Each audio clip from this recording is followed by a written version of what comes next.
Guys, আমি সঙ্গীতা চলে এলাম আজকে দুপুরে মেনু নিয়ে। তো কী কী রান্না করেছি, একদম সাধারণ মেনু, আমরা বাঙালি মাছে ভাতে, তো খুবই সিম্পল মেনু। এখন মেয়েকে পড়াতে হচ্ছে, তো চাপ হয়ে যায়, মেয়ের সামনে পরীক্ষা, প্রি টেস্ট, তো একটু দেখতে হয় বন্ধুরা। তো সেই জন্য তো কী কী রান্না করেছি চলো দেখাই তোমাদের সাথে, আর কথা না বাড়িয়ে। তো দেখো, এই যে দেখো, প্রথমে করেছি এই যে আমের চাটনি, বেশি কিছু মেনু না, একদম সিম্পল। এত গরম তো আমের চাটনি তো হবেই। আর দেখো মুগের ডাল মাছের মাথা দিয়ে। আর এটা কি মাছ তোমরাই বলো, তারা মুগের ডালে দেখো, দেখো মাছের মাথা দিয়ে মুগের ডাল, দেখতে পাচ্ছ? জানি না দেখতে পাচ্ছ কিনা, দেখো মাছের মাথা দিয়ে মুগের ডাল। আমি দুই পাশে দুটো করি, একবারে বসে বন্ধুরা, টাইম কম তাই। আর দেখো আলু আর পটল দিয়ে, দেখো পটল লম্বা লম্বা করে কেটে দিয়েছি। দেখো কী মাছ, দেখো আমি কিন্তু মানে এরকম নয়, আমরা যে তোমরা অনেকে অন্য রকমভাবে খেতে পারো, বোয়াল মাছের রসাই করি, কিন্তু আজকে কিন্তু একে তো তাড়াহুড়ো, তারপরে তোমার কী যেন বলে, পটলগুলো আনা হয়ে গেছে। পটলগুলো ভেবেছিলাম যে অন্য কিছু করবো, কিন্তু আর করা যাবে না, তো সেই জন্য বোয়াল মাছের মধ্যেই দিয়ে দিলাম। খারাপ লাগবে না বন্ধুরা, আজকে ফার্স্ট টাইম দিলাম, খেয়ে দেখি কেমন হবে। তো দেখো এই যে বোয়াল মাছ, বেশ বড় সাইজের বোয়াল মাছ।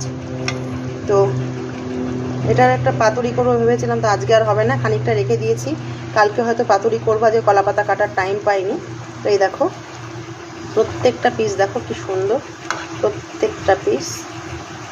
তো এই দেখো এখন এই লাল লাল ঝাল ঝাল বোয়াল মাছের ঝাল হবে। তো চালও দেখো ধুয়ে নিয়েছি, চাল বসাবো আমি ইন্ডাকশানে। তো আমি এরকম জানোই তো, একবারে বসাই তিন উনুনে। তো দেখো এই যে তিনটে হচ্ছে আমার একসাথেই, ডাল হবে, মাছ হবে, চাটনিটা আগে করে নিয়েছি, এগুলো কোটাকাটি করার সময় চাটনিটা বসিয়ে দিয়ে কাটাকুটি করেছি। তো আমের চাটনি হয়ে গেছে। তো আর এখন ভাতটা বসিয়ে দিয়ে নিই। তো তোমরা কে কী রান্না করলে অবশ্যই কমেন্টস করে জানিও।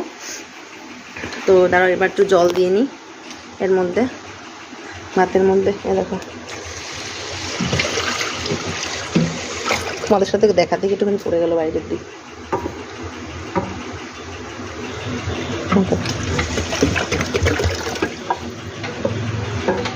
তো যাই হোক, তো আমি তো এইভাবেই করি, তোমরা কে কীভাবে করো আমি জানি, তোমাদের অনেকেরই এইভাবে হুড়োপাড়া করে করতে হয়, আমারও তাই। একসাথে রান্না করতে গেলে একবারই তিনটেতে বসিয়ে দিয়েছি, ভাতও এখানে হয়ে যাবে। ইন্ডাকশান দিয়ে দিই সুইচটা এবার। তো ইন্ডাকশানও বসিয়ে দিয়েছি, ভাত এখানে হয়ে যায়, মাছও অলমোস্ট হয়ে গেছে, ডালও তাই। মাছের মাথাতে ডাল কে কে ভালো খাও অবশ্যই কমেন্টস